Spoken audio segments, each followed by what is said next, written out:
গত 12/5/26 তারিখে নন্দীগ্রাম থানা বীরপল্লী ফকিরপাড়া এবং গত 31/5/26 তারিখে শিবগঞ্জ থানার দক্ষিণ দহপাড়া গ্রামে দুটো দুর্ধর্ষ ডাকাতির ঘটনা ঘটে।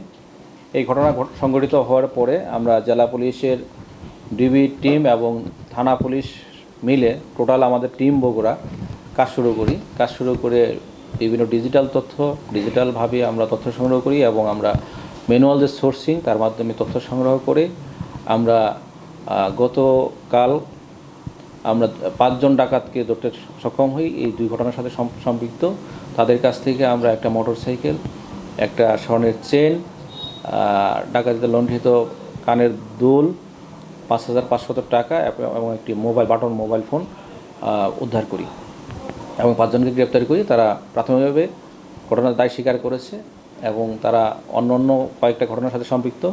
আমরা সেগুলো নিয়ে কাজ করতেছি এবং আরও যারা জড়িত আছে ঘটনার সাথে তদন্ত সাপেক্ষে তাদের আমরা অন্তর্ভুক্ত করব এবং আইনগত যে ব্যবস্থা মামলা তদন্ত সাপেক্ষে আমরা কোর্টে রিপোর্ট প্রদান করব। এদের বিরুদ্ধে একজনের বিরুদ্ধে 10টা, আরেকজনের বিরুদ্ধে 5টা সহ একাধিক মামলা আছে।